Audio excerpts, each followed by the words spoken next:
Hello పిల్లలు, praise Lord. Welcome to kids story time. పిల్లలు, Christmas celebrations బాగా జరిగాయా? ఓకే, ఇక క్రిస్మస్ అయింది, న్యూ ఇయర్లోకి మనం అడుగు పెట్టబోతున్నాం కదా. అందరూ కలిసి కొత్త సంవత్సరంలో కొత్త నిర్ణయాలతో అడుగు పెడతాం కదా పిల్లలు. అయితే ఈరోజు కిడ్స్ స్టోరీ టైంలో కొత్త జీవితాన్ని ప్రారంభిస్తే ఎలా ఉంటుందో ఈరోజు మనం నేర్చుకుందాం. ఒక ఊర్లో ఒక క్యాటర్పిల్లర్ ఉంది పిల్లలు. క్యాటర్పిల్లర్ ఎంతమందికి ఇష్టం? కొన్ని క్యాటర్పిల్లర్స్ ఏమో గ్రీన్ కలర్లో ఉంటాయి, ఆకులో ఉన్న పసరును తింటూ ఉంటాయి.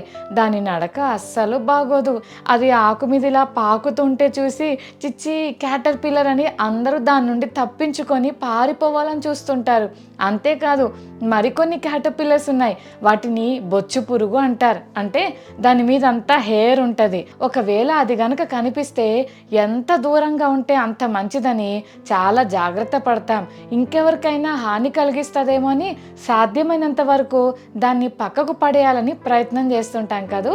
క్యాటర్పిల్లర్ చాలా అసహ్యంగా ఉంటుంది. అంతేకాదు, దాని నడకను చూసి ఎవ్వరూ ఇష్టపడరు. క్యాటర్పిల్లర్ని చూస్తే ప్రతి ఒక్కరూ అసహ్యించుకుంటారు. పిల్లలు, ఒకరోజు ఈ క్యాటర్పిల్లర్ ఏంటి నా లైఫ్ ఇలా ఉంది, నన్ను చూస్తే ఎవరూ ప్రేమించట్లేదు, నా లైఫ్ని చూస్తే నాకే చాలా అసహ్యం వేస్తుంది, ఏంటో ఈ లైఫ్ అని బాధతో ఆకు మీద ఉన్న పసరుని తింటూ అలాగే బాధపడుతూ కూర్చున్నట పిల్లలు. అక్కడికి సడన్గా ఒక బటర్ఫ్లై వచ్చింది. ఎంత బ్యూటిఫుల్గా కలర్ఫుల్గా ఉందో తెలుసా. ఆ కలర్ఫుల్ బటర్ఫ్లైని చూసి ఈ క్యాటర్పిల్లర్కి ఇంకా బాధేసింది. హే బటర్ఫ్లై, నీ లైఫ్ చూడు ఎంత బ్యూటిఫుల్గా ఉందో, నువ్వెంత కలర్ఫుల్గా ఉన్నావో చూసావా, నువ్వెంత బాగున్నావో, ఎందుకో నీ లైఫ్ దేవుడు అంత అందంగా చేశాడు, నా బతుకు చూడు ఎంత ఘోరంగా ఉందో, నేను చూడు ఎలా ఉన్నానో, నా నడక బాగోదు, నా రూపం బాగోదు, నన్ను చూస్తే ఎవరు ఫ్రెండ్షిప్ కూడా చేయడానికి ఇష్టపడరు, అందరికంటే నన్ను చాలా హీనంగా చూస్తారు, బికాస్ నా లైఫ్ అలా ఉంటుంది, మరి ఏం చేయాలి, నా బతుకు ఇలా ఏడ్చింది అని బాధపడుతుందట పిల్లలు. అప్పుడు ఆ కలర్ఫుల్ బటర్ఫ్లై అనిందట, ఏం బాధపడకు క్యాటర్పిల్లర్, నీ మార్పు నీ చేతుల్లోనే ఉంది అని చెప్పిందట. ఏంటి, నా మార్పు నా చేతుల్లో ఉందా? అబ్బా, నేను మారాలి అని అనుకుంటే మారిపోతానేంటి? అట్లా ఏం ఉండదు అని చెప్పి క్యాటర్పిల్లర్ ముఖం తిప్పుకుందట. లేదు క్యాటర్పిల్లర్, నీ మార్పు నీ చేతుల్లోనే ఉంది, నువ్వు మారాలనుకుంటే ఖచ్చితంగా మారిపోతావు అని చెప్పింది పిల్లలు. అప్పుడు ఈ క్యాటర్పిల్లర్ ఆలోచిస్తుంది, నేనా ఎలా మారుతాను, నా రూపమే బాగోదు, నా నడక బాగోదు, నేను ఎలా మారుతానబ్బా అని ఆలోచిస్తుంటే ఆ కలర్ఫుల్ బటర్ఫ్లై చెప్పిందట, హే క్యాటర్పిల్లర్, ఒకప్పుడు నా లైఫ్ కూడా నీలాగే ఉండేది, నేను కూడా ఆకుల మీద తిరుగుతూ ఆకులో ఉన్న పసరును తింటూ చూడటానికి ఇబ్బందికరంగా ఎవ్వరి ప్రేమను పొందుకోలేని స్థితిలో నేను కూడా ఉన్నాను. కానీ ఒకరోజు దేవుడు నా జీవితాన్ని మార్చేశాడు. ఇంతకు ముందు ఉన్న క్యాటర్పిల్లర్ని ఇప్పుడు ఎంత బ్యూటిఫుల్ బటర్ఫ్లై అయ్యానో తెలుసా. నువ్వు కూడా మారాలి అని ఆశపడితే నాలాగా అందమైన బటర్ఫ్లై అయిపోతావు అని చెప్పిందట పిల్లలు. ఈ క్యాటర్పిల్లర్ ఆలోచిస్తుంది, నిజమా, నేను కూడా మారొచ్చా, ఈ లైఫ్ నుంచి నాకు కొత్త లైఫ్ వస్తుందా, పాకుతున్న నేను ఎగరగలనా, ఇది నిజమా అని ఆశ్చర్యంగా ఆ బటర్ఫ్లై వైపు చూస్తూ ఓకే ఓకే నేను కూడా అలాగే ఆశపడతానని చెప్పి వెళ్ళిపోయిందట పిల్లలు. బటర్ఫ్లై కూడా ఎగురుకుంటూ వెళ్ళిపోయింది. పిల్లలు, ఈ క్యాటర్పిల్లర్ ఆలోచించడం మొదలుపెట్టింది, నా మార్పు నా చేతుల్లో ఉందా, అంటే నేను మారాలి అని అనుకుంటే మారగలనా, ఇతరులకు ఇబ్బందికరంగా ఉన్న నా లైఫ్ని అందరికీ సంతోషాన్ని కలిగించే లైఫ్గా మార్చుకోవడం నా చేతుల్లో ఉందా అని ఆలోచిస్తూ ఒకరోజు అనుకుందంట, ప్రభువా, నన్ను సృష్టించిన ఓ క్రియేటర్, నా లైఫ్ని మార్చవా, బటర్ఫ్లై చెప్పింది నేను అనుకుంటే మారగలనని, నేను కూడా అనుకుంటున్నాను, నాకు ఈ లైఫ్తో సాటిస్ఫాక్షన్ లేదు, ఈ లైఫ్లో నాకు సంతోషమే లేదు, ఎందుకంటే నన్ను ఎవరూ ప్రేమించట్లేదు, అందరికీ ఇబ్బందికరంగా ఉన్నాను, ఒకవేళ ఎవరి దగ్గరకైనా వెళ్ళి హలో చెప్దామంటే చీ అని నన్ను ఎత్తి అవతల పడేస్తున్నారు, నాకు ఇలాంటి లైఫ్ వద్దు, అందరితో ప్రేమగా కలిసిపోయి హ్యాపీగా సంతోషంగా గడపాలని నాకు ఉంది అని ప్రేయర్ చేసుకుంటా ఉందట పిల్లలు. ఇంతలో దాని బాడీలో చిన్న చిన్న మార్పులు జరుగుతున్నాయి. ఏవో థ్రెడ్స్ లాంటివి తన బాడీ చుట్టూ వస్తున్నాయి. తన బాడీ చుట్టూ ఒక కవరింగ్ ఏర్పడింది. ఏం జరుగుతుంది ఏంటి, నేను ఇందులో స్టక్ అయిపోయాను, బయటికి రాలేని పరిస్థితిలో ఉన్నాను, అసలు నాకు ఏం జరుగుతుందో అర్థం కావట్లేదు. ఆ బటర్ఫ్లై చెప్పింది, నీ మార్పు నీ చేతుల్లోనే ఉంది అని చెప్పింది కదా. నన్ను మార్చమని నేను ప్రభుని అడిగాను, ఏదో సంథింగ్ ఈజ్ హ్యాపెనింగ్ అని చెప్పి అలాగే ఆసక్తిగా ఎదురు చూస్తుంది పిల్లలు. కొన్ని రోజులు అయ్యాక ఏంటో తన బాడీలో చాలా చేంజెస్ వచ్చాయి పిల్లలు. మెల్లమెల్లగా దానికి బయటికి రావాలి అని అనిపిస్తుంది. అరే ఏదో జరుగుతుంది నాలో అని ఆశ్చర్యంగా ఆ గూట్లో నుంచి బయటికి రావడానికి ప్రయత్నం చేస్తూ తన ముఖంతో అలా ఇలా కదులుతూ ఉన్నప్పుడు ఆ గూడు ఓపెన్ అవ్వడం మొదలైంది. మెల్లమెల్లగా ఆ గూట్లో నుంచి బయటకు వస్తుంటే తన స్వభావంలో మార్పు వచ్చింది, తన రూపంలో మార్పు వచ్చింది, తన రంగులో మార్పు వచ్చింది, తన నడకలో కూడా మార్పు వచ్చింది. పిల్లలు ఏమొచ్చిందో తెలుసా? మీరే చెప్పండి. Yes, colourful butterfly. ఈ బటర్ఫ్లై బయటకు వచ్చాక అనుకుంటుంది, వావ్, నేను కూడా ఇప్పుడు బ్యూటిఫుల్ కలర్ఫుల్ బటర్ఫ్లైగా మారిపోయాను. ఎంత హ్యాపీగా ఉందో, నిజంగా ఈ జీవితం నాకు చాలా హ్యాపీగా అనిపిస్తుంది అని ఎగురుకుంటూ ఆ చెట్లలో ఉన్న ఆ ఆకుల దగ్గరికి వెళ్తే, చిచ్చి ఇక నుంచి నేను ఆకుల్లో ఉన్న పసరు తినను, నేను బ్యూటిఫుల్ ఫ్లవర్స్లో ఉన్న హనీని తాగుతాను అని అందమైన పువ్వుల్లో నుంచి తేనెను తాగుతూ, వావ్, ఈ ఫుడ్ ఎంత డెలిషియస్గా ఉంది, ఈ లైఫ్ చాలా బాగుందని ఆనందపడుతుంటే చిన్నపిల్లలందరూ పరిగెత్తుకుంటూ దాని దగ్గరకు వచ్చి, వావ్, కలర్ఫుల్ బటర్ఫ్లై అని పట్టుకోవడానికి ప్రయత్నం చేస్తున్నారు. వాళ్ళందరి దగ్గర ఈ బటర్ఫ్లై ఆడుకుంటూ నన్ను పట్టుకోండి చూద్దాం అని అనుకుంటూ ఈ పువ్వు మీద నుంచి ఆ పువ్వుకి, అక్కడ నుండి ఇక్కడకు పరిగెడుతూ సరదాగా ఆడుకుంటుంది పిల్లలు. ఎంత హ్యాపీగా ఫీల్ అవుతుందో. నిజమే, ఆ బటర్ఫ్లై అన్నట్టు నా మార్పు నా చేతుల్లోనే ఉంది. మారాలి అని అనుకున్నాను, అంతే, నా లైఫ్లో ఎంత గొప్ప చేంజ్ వచ్చిందని చాలా హ్యాపీగా ఫీల్ అయింది పిల్లలు. నిజమే కదా, మన లైఫ్ కూడా చాలాసార్లు ఆ గొంగళి పురుగులాగా, క్యాటర్పిల్లర్ లాగా అందరికీ ఇబ్బందికరమైన నడక, అందరికీ ఇబ్బందికరమైన ప్రవర్తన. ఒకవేళ ఎవరైనా ఆ నల్ల బొచ్చు పురుగు పక్కన కూర్చుంటే చాలు, ఇక వాళ్ళ బాడీ అంతా దురదొచ్చేస్తుంది కదా. అంటే బ్యాడ్ ఫ్రెండ్షిప్ చేయడం వల్ల బ్యాడ్ ఇన్ఫ్లుయెన్స్ ఇతరులకు ఇవ్వటం, ఇవన్నీ కూడా దేవునికి ఇష్టం లేని బ్యాడ్ హ్యాబిట్స్ కదా పిల్లలు. అయితే ఎవరికూ ఇష్టం లేని అసహ్యకరమైన క్యాటర్పిల్లర్ లైఫ్లో నుంచి ఒక బ్యూటిఫుల్ బటర్ఫ్లైగా మారాలి అని అనుకున్న ఈ క్యాటర్పిల్లర్ ఎంత అద్భుతంగా మారిందో కదా. పిల్లలు, మన లైఫ్లో కూడా చాలాసార్లు క్యాటర్పిల్లర్ లాగా మన నడక, మన మాట, మన చూపు, మన పనులు ఇతరులకు ఇబ్బందిని కలిగించేవిగా, దేవుణ్ణి బాధ పెట్టేవిగా ఉన్నాయేమో ఒక్కసారి ఆలోచించండి పిల్లలు. దేవుణ్ణి బాధ పెట్టే పనులు మనం చేయకూడదు. బైబిల్ చెప్తుంది, ఏ భేదం లేదు, అందరూ పాపం చేసి దేవుడు అనుగ్రహించి మహిమను పొందలేకపోతున్నారని. చెల్లి తమ్ముడు, మనందరం పాపం చేశామని బైబిల్ చెప్తుంది. అబద్ధాలు ఆడుతూ, దొంగతనాలు చేస్తూ, బూతు మాటలు మాట్లాడుతూ, మమ్మీ డాడీ చెప్పిన మాట వినకపోవడం, తిరుగుబడి మాట్లాడటం, పెద్దలంటే మర్యాద లేకపోవడం, ఇవన్నిటిని చూసినప్పుడు దేవునికి చాలా బాధేస్తుంది కదా. ఎన్ని గంటలు చూస్తావు నాన్న, ఫోన్ పక్కన పెట్టానంటే, నేనేం పక్కన పెట్టను, నేను ఫోన్తోనే ఆడుకుంటాను అని తల్లిదండ్రుల మాటకు అవిధేయత చూపిస్తూ మర్యాద లేకుండా మాట్లాడటం, ఇలాంటివన్నీ చూస్తుంటే ఇతరులు చాలా ఇబ్బంది పడతారు కదా పిల్లలు. ట్రాన్స్ఫర్మేషన్ మన లైఫ్లో కూడా జరగాలి. చూశారు కదా, ఆ క్యాటర్పిల్లర్ ఇంతకు ముందు పాకేది, ఇప్పుడు ఎగురుతుంది. ఇంతకు ముందు దాని రంగు బాలేదు, ఇప్పుడు ఎన్నో అందమైన రంగులు దానికి వచ్చాయి. ఇంతకు ముందు ఆకులో ఉన్న పసరు తినేది, ఇప్పుడు పువ్వుల్లో ఉన్న తేనె తాగుతుంది.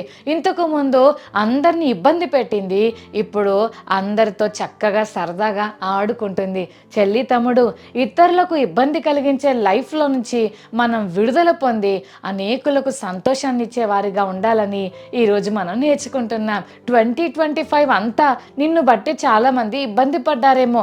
ఈ కొత్త సంవత్సరంలో ఒక కొత్త నిర్ణయం తీసుకో. ప్రవ్వా, నిన్ను కానీ, మా మమ్మీ డాడీని కానీ, ఎల్డర్స్ని కానీ నేను ఎవరిని ఇబ్బంది పెట్టను, అందరికీ సంతోషాన్ని ఇచ్చే ఒక బ్యూటిఫుల్ లైఫ్ నీ కొరకు నేను జీవిస్తానని యేసయ్య దగ్గర ఒక మంచి తీర్మానం తీసుకుందాం. ఓకేనా పిల్లలు? బైబిల్లో కూడా ఒక అంకుల్ ఉన్నాడు. ఆ అంకుల్ పేరు సౌలు. చిన్నప్పటి నుండి ధర్మశాస్త్రాన్ని అంటే లాని చాలా జాగ్రత్తగా చదువుకుంటూ గమాలియేల్ అనే ఒక టీచర్ దగ్గర బోల్డ్ అన్ని వాక్యాలు నేర్చుకున్నాడు పిల్లలు. ఆ లాని ఫాలో అవుతున్న ఈ సౌల్ అంకుల్, ఏంటి యేసు ప్రభువుని గురించి అందరు చెప్తున్నారు, ఆయన దేవుడు కాదు, నేను ఒప్పుకోను, ఆయన మెస్సయ్య అని నేను అస్సలు ఒప్పుకోను అని చెప్పి మోషే అంకుల్ రాసిన లాని మాత్రం చాలా స్ట్రిక్ట్గా ఫాలో అవుతున్నాడు. ఇంత స్ట్రాంగ్గా ఉన్న ఈయన ఎవరైనా యేసయ్య నమ్ముకున్నారని తెలిస్తే వాళ్ళ దగ్గరికి వెళ్ళిపోయి వాళ్ళ ఇళ్లలో నుంచి వాళ్ళని బయటికి తీసుకొచ్చి వాళ్ళని కొట్టి వాళ్ళని ఇబ్బంది పెట్టేవాడు పిల్లలు. దేవుని పిల్లలకు వ్యతిరేకంగా ఒక గ్రూప్ని తయారు చేస్తున్నాడు. అంతేకాదు పిల్లలు, దమస్కు అనే ఒక పట్టణం ఉంది. ఆ సిటీలో ఉన్న యేసు ప్రభు నమ్ముకున్న వాళ్ళందరినీ బాగా బాధ పెట్టాలని, హింసించాలని మరి అఫీషియల్గా లీడర్స్ దగ్గర పర్మిషన్ తీసుకొని పెద్ద కత్తి తీసుకొని తనతో పాటు కొంతమంది టీం మెంబర్స్ని తయారు చేసుకున్నాడు. అరే రండ్రా మనం పోదాంరా, దమస్కులో ఉన్న క్రైస్తవులందరినీ బాధ పెడదాం రండిరా అంటే, సరే అన్న పదన్న పోదామని ఈ టీం కూడా తయారైపోయారు. అందరు కలిసి స్పీడ్గా వెళ్తా ఉంటే పిల్లలు గుర్రం మీద సడన్గా ఆకాశంలో నుండి ఒక పెద్ద సౌండ్ వినిపించింది. ఆ సౌండ్తో పాటు ఆకాశం నుండి ఒక పెద్ద వెలుగు వచ్చింది. ఆ వెలుగును చూడలేక సౌల్ అంకుల్ గుర్రం మీద నుంచి కిందకి పడిపోయాడు. అంతేకాదు ఆ వెలుగుతో పాటు ఒక పెద్ద సౌండ్ వచ్చింది పిల్లలు. ఏంటా సౌండ్ అని ఆలోచిస్తున్నారా? ఆ సౌండ్ ఏంటో తెలుసా? సౌలా సౌలా నన్ను ఎందుకు హింసిస్తున్నావు అని వినిపించింది పిల్లలు. నేనా? ఎవరబ్బా మాట్లాడుతుంది అని అలాగే చూస్తుంటే ఆకాశంలో ఉన్న ఆ లైట్ చూడగానే టప్పని పడిపోయాడు పిల్లలు. అమ్మో, అంత పవర్ఫుల్ లైట్ చూడటం నా వల్ల కాదు, ఇంతకి మీరెవరు అని అడిగితే ఆకాశం నుండి ఒక శబ్దం వచ్చింది. ఏమన్నాడో తెలుసా పిల్లలు? నేనెవరినంటే నువ్వు హింసిస్తున్న యేసుని అన్నాడు పిల్లలు.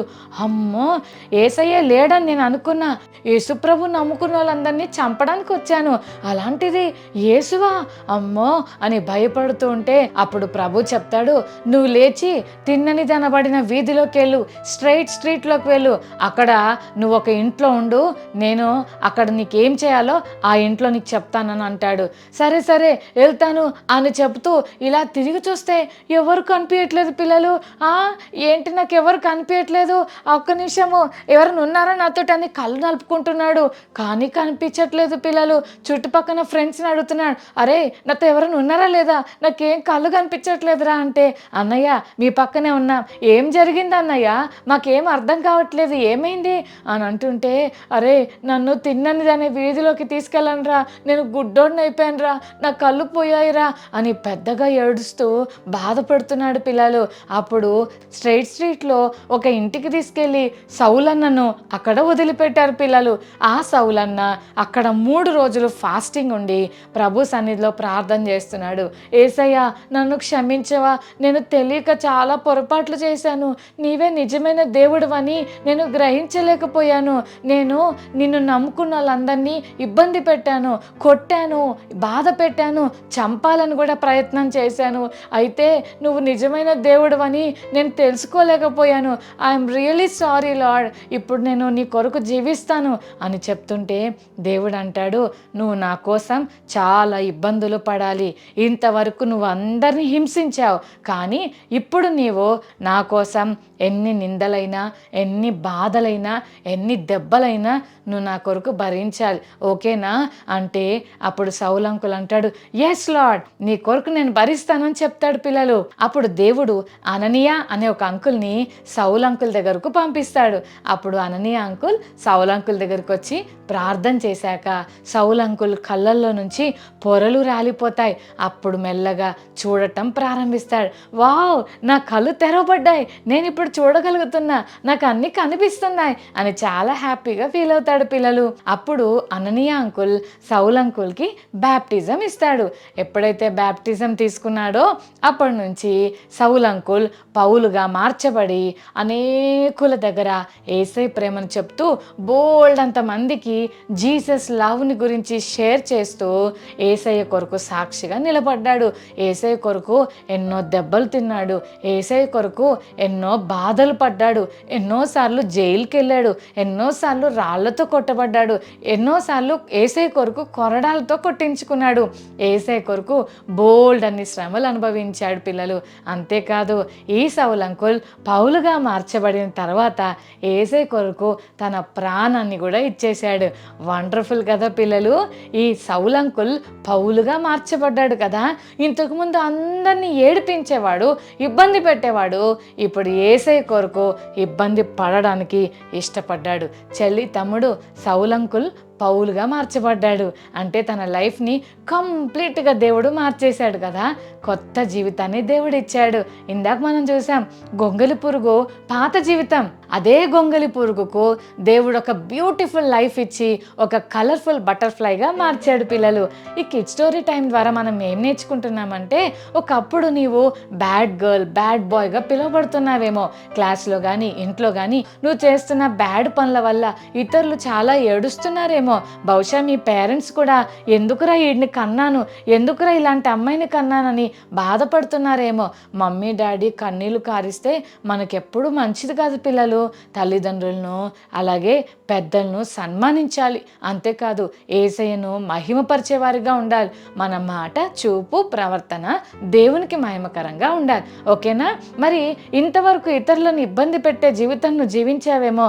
ఈ 2025 అంతా నీ లైఫ్ అలా గడిచిపోయినా 2026లోకి నువ్వు అడుగు పెడుతున్నావు కదా. పాత జీవితాన్ని ఇక్కడే వదిలేసి ఒక కొత్త లైఫ్ని నూతనంగా ప్రారంభించు. చెల్లి తమ్ముడు, ఈరోజు నుంచి నీవు కూడా గొంగలి పురుగులాగా కాదు, సీతాకోక చిలుకలాగా కొత్త సంవత్సరంలో అడుగుపెట్టు. సౌలంకుల్లాగా కాదు, పౌలంకుల్లాగా కొత్త సంవత్సరంలో అడుగుపెట్టు. అలా జీవిస్తారు కదూ. ఓకే చిల్డ్రన్, కళ్ళు మూసుకోండి, ప్రార్థన చేసుకుందాం. ప్రేమగల తండ్రి, మీకు వందనాలు. ఈరోజు కిడ్ స్టోరీ టైం ద్వారా మీరు మాతో మాట్లాడినందుకు వందనాలు ప్రభా. ఇతరులకు ఇబ్బందికరమైన ఆ క్యాటర్పిల్లర్ ఎంత మంచిగా మారి ఒక బ్యూటిఫుల్ బటర్ఫ్లైగా ఎలా మారిందో, అలాగే ఇతరులను ఇబ్బంది పెట్టిన సౌల్ అంకుల్ ఎంతో మందిని నీ కొరకు సంపాదించి గొప్ప సేవ చేసిన ఒక హతసాక్షిగా మారిన పౌల్ అంకుల్ని బట్టి నీకు వందనాలు. మా లైఫ్ కూడా పాత జీవితం ఇదంతా కూడా 2025లో విడిచిపెట్టి ఒక కొత్త జీవితంతో, ఒక కొత్త మార్పుతో 2026లో మేము ప్రారంభించడానికి నీ కృప దయచేయమని, 2025 అంతా కూడా మీరు మమ్మల్ని కాపాడినందుకు నిండు హృదయంతో మీకు కృతజ్ఞతాస్తుతులు చెల్లిస్తూ ఈ కిడ్ స్టోరీ టైం చూస్తున్న ప్రతి చెల్లి తమ్ముని స్పెషల్గా దీవించమని యేసు నామమున వేడుకొని ప్రార్థిస్తున్నాను తండ్రి. ఆమేన్. ఆమేన్.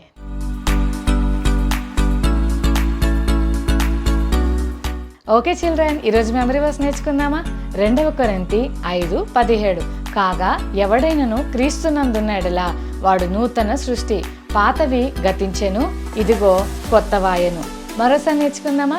2 కొరింథీ 5:17 కాగా ఎవడైనను క్రీస్తునందున్న ఎడల వాడు నూతన సృష్టి, పాతవి గతించెను, ఇదిగో కొత్తవాయెను. 2 కొరింథీ 5:17. Okay children, God bless you.